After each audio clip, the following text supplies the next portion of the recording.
Greetings, friends. It's an honor once again to welcome you back to Rick's Garage. What you see before you is a 2012 Dodge Caravan. The car belongs to my niece. She's a single mother, doesn't have a lot of money, and she's complaining that she's getting absolutely no heat from the vehicle. There's a little bit of a background to this story. Toward the end of last winter, her engine light came on, and when I pulled the code, it was PO128, which indicates the thermostat is not closing all the way, and the engine's running too cool. So she went out and picked up a thermostat. As you know, I only work on friends and family vehicles these days. I'm retired. And the deal I make with people is they buy their own parts. I don't charge them anything for labor because they're all family. And the little bit of money I make on the deal is through my YouTube channel. So anyway, she picked up the thermostat, and like I said, it was toward the end of winter. Lo and behold, the engine light went out on its own, and I think that was due because warmer weather came. And with the warmer weather, the thermostat was heating the car adequately enough to keep the engine to the desired temperature. So anyway, I've had this thermostat in my shop all year long, and now we're in the fall. She's complaining she's getting no heat. Well, when I just checked, it's not throwing any code. So I suspect there's something else at play here. She dropped off the vehicle last night, so the motor is stone cold. I'm not going to bring it up to operating temperature and try to find out what's going on right now. She purchased that thermostat. It's been in my shop here for several months. So while the engine is cold, I'm going to go ahead and put that thermostat in, and then we'll bring the car up to operating temperature and see if we can figure out what's going on. This is the thermostat that my niece purchased. Comes with this little tool. She bought the type that doesn't come with the housing. I don't recommend buying them this way. I'll try to use it if I can. It has a spring, it has the O-ring, and it has a little installation tool. This really is not the way to go. The best way is to buy the whole thing, housing and all.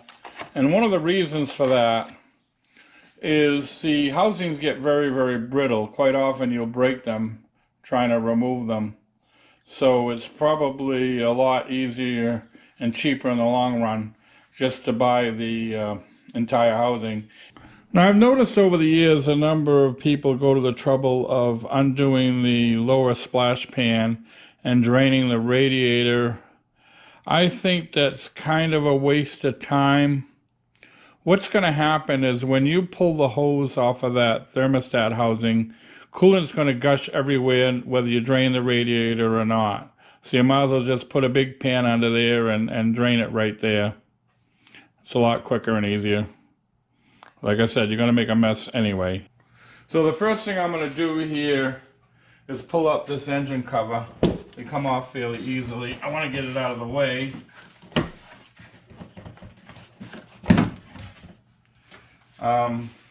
Because I'm going to be disconnecting the air box. It'll give us a little better access to the thermostat. Next, on the driver's side of the engine, I'm going to pull this little tube off the side of the motor that goes to the air box. Next, I'm going to disconnect the clamp that holds the ductwork to the air box. It's kind of hard to get a screwdriver in there because of the crowling. So I'm going to use a socket. Using a 5/16 socket, an 8mm will also work. 5/16 and 8mm are virtually the same size. Let's see if we can get that disconnected. There we go. Okay. Now I'm going to disconnect from the airbox the power steering reservoir. This will be a 13mm. So now I'm going to go ahead and disconnect the cover to the airbox. Just flip these little tabs up. This one's a little bit difficult to get at. There we go. One behind here.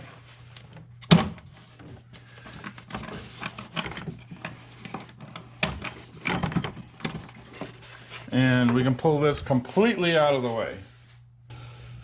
Okay, folks, with that cover off, this filter looks in pretty nice shape, but if you think you should replace the filter, now's the time to do it. Now we're going to disconnect this little wire harness right here. That pulled off fairly easily. And now this whole thing should come right up. Yep, came right up very easily. Now I'm going to go ahead and put a little bungee cord on this power steering reservoir. And I'm just going to tie it off somewhere so that it'll be out of the way. As you can see, by removing those few items that were very easy to remove, you can see all the room we have now to access this thermostat. Now I've gone ahead and put my pan and my absorbent pad underneath, and hopefully it'll catch most of the coolant as it comes down. So I'm going to take a pair of pliers I have that are curved, and I'm going to see if I can release this clamp.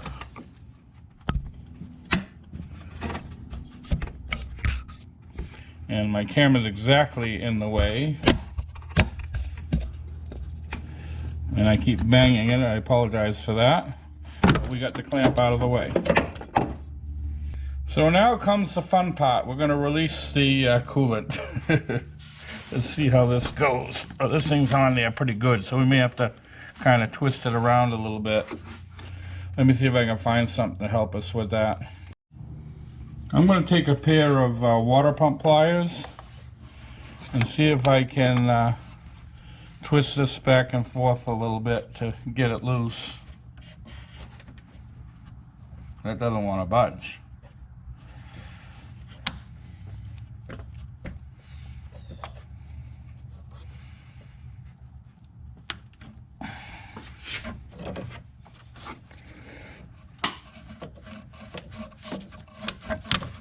Oh, and we broke the housing, so we're gonna have to buy the housing anyway. That's probably why they sell you the entire housing. Okay. So it's not exactly what I had in mind, and very little coolant came out anyway. So possibly the reason she was getting no heat is because there was no coolant in the vehicle. The vehicle was totally void of coolant. And the reason we probably broke this housing is she was overheating the vehicle. I never saw the vehicle run, but there was virtually no coolant in the car. All right, so we're going to have to go up and get a new housing. Okay, folks, I'm going to go ahead and pull this broken piece of housing out of here. This hose, get it out of the way so I can work on it easier. And we'll go ahead and unbolt this broken piece of housing. Looks like a 10mm socket we'll need.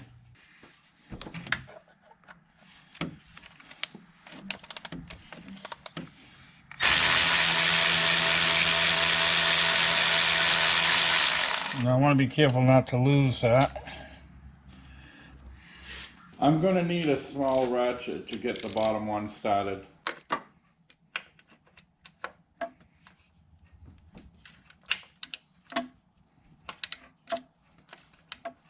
Alright, now that I've got it moving a little bit, I can go back to the battery ratchet.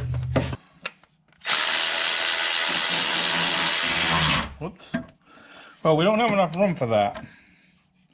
And I've trapped my ratchet.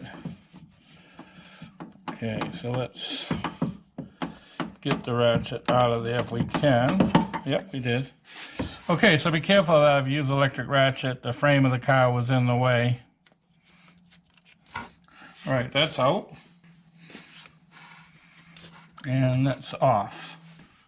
Okay, I'm gonna take something and try to clean around this opening a little bit. Make sure the new O-ring seats well. I'm going to spray a little WD-40 on there. And I'm going to wipe down that gasket surface really good. WD-40 is great for cleaning stuff. If you ever rent a tool and you get greasy finger marks all over it and you don't want to return it that way, WD-40 is really good at cleaning finger marks off of plastic. Okay, so we're ready to install this. Just like that. Let's see if I can get a screw started.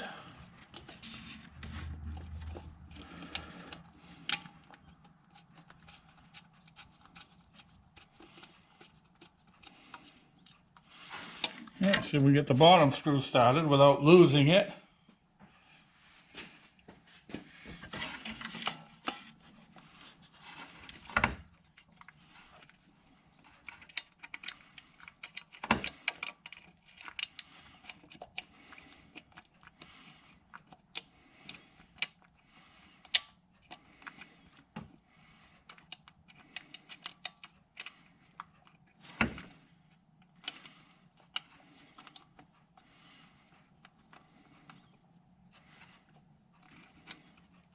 Alright, because that started.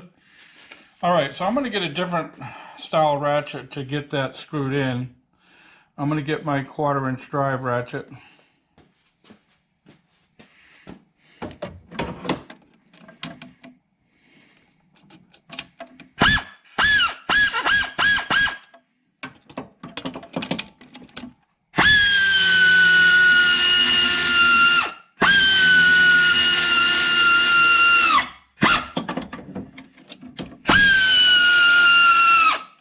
Alright, I just snugged it with the air ratchet. I don't want to tighten it with the air ratchet. I'll do that with a regular ratchet.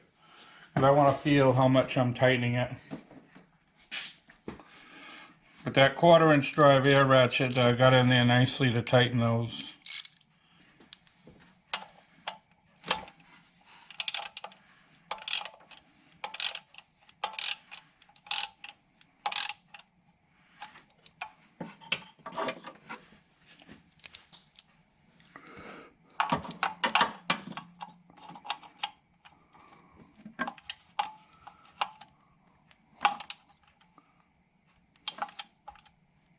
About as tight as I need to put that.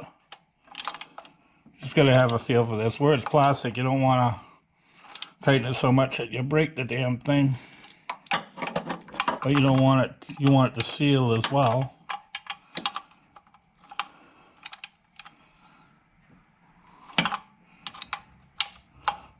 That's good.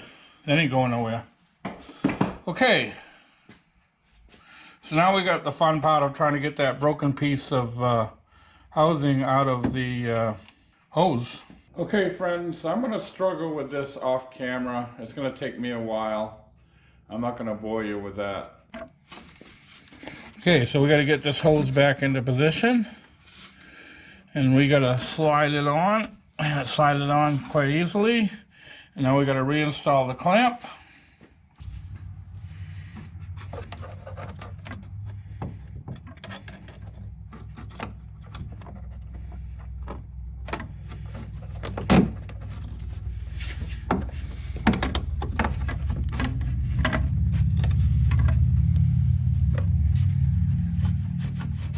That clamp back in there, about where it belongs. There we go. And that hose is on there pretty good, and so it looks like we've got the new thermostat installed. So I'm going to start pouring the new fluid in. Before I put the air boxes back in, so I can make sure it's not leaking, so I get a good look at it.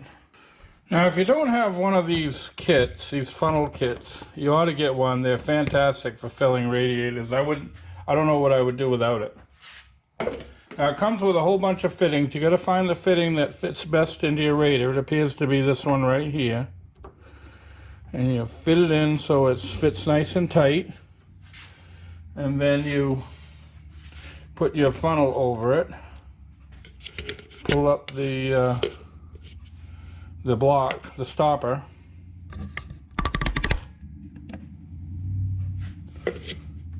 Here's the stopper. Now you can start pouring in your coolant, and you will not spill any. So I'm going to be pouring in a 50-50 mixture.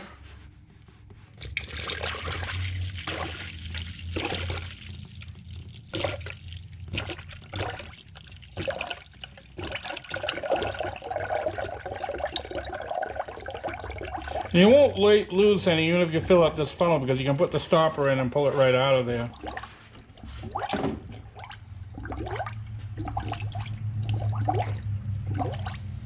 So it's going to take a while to fill this radiator. I'm not going to bore you with the whole thing. I just wanted to show you how this kit works. The reason she was losing fluid is because this radiator cap is in pretty tough shape. So that's another thing we're going to get her, a new radiator cap. Now I'm going to move the camera because there's a little bit of air relief valve down here, and I'm going to show you how to do that. And I'm going to take a little screwdriver, and I'm going to open this bleeder nut. If you can see it, it's right there. Let me adjust the camera a little better.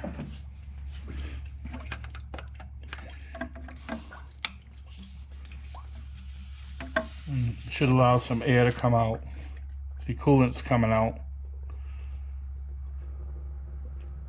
Not getting any air really at all. So I'm going to seal that back up. Okay friends, at this point I'm going to go ahead and get the motor running. I'm going to continue to add coolant, and I'm going to continue to periodically open this bleeder. It's okay to start the motor without the air boxes because we disconnected the ductwork prior to the mass flow center, so the engine should run fine. However, one thing of caution, do you remember when we moved that power steering reservoir out of the way? Make sure that's back and in an upright position, otherwise you're going to get air into your power steering system and it's going to make a racket. So I'm going to come back when the engine's up to operating temperature and the coolant is full. Alright friends, the car is up to operating temperature. We are indeed getting heat now. I believe the reason she was not getting heat is because she allowed the engine to get low on coolant. And I believe the reason the engine got low on coolant is because she had a bad radiator cap. So we're definitely going to replace that radiator cap. I had a car come in last summer that had blown a head gasket. And the reason it had blown the head gasket is because it had a bad radiator cap and allowed all its coolant to get away. And that $15 radiator cap cost this owner probably close to $2,000 to have their head gasket replaced. It was too big of a job for me. I don't take on jobs like that these days. I did a video on that, so perhaps you may recall. And I will link that video to the end of this video.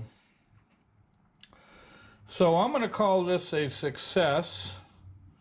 I got to get her a new radiator cap, and we'll keep an eye on the coolant in the days to come. But she's getting plenty of heat now. I've bled that little bleeder nut there several times with the coolant. In fact, I'm going to do it one more time right now and see if any air comes out.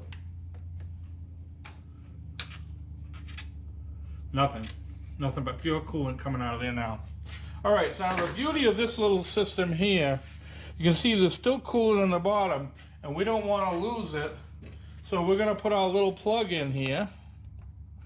And then when we pull this out, there'll only be a few drops that we'll lose. See that? So now we're going to put the radiator cap back in.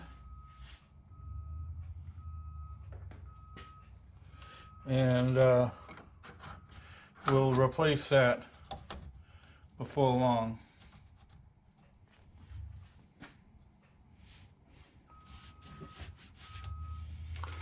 All right, so as far as finishing up this video, I'm going to call this video done. All you have to do is put the airbox back in the reverse order that we took it out. Friends, before I go, I'll be posting 2 videos to your left, one of which will be that video I spoke of earlier with the blown head gasket being caused by a faulty radiator cap, and the other will be one I hope you find of interest. And to your right, as always, will be a picture of my avatar in the form of my trusty German Shepherd. By all means, feel free to click on that should you wish to subscribe. So thanks again for watching, and we hope to see you all very, very soon.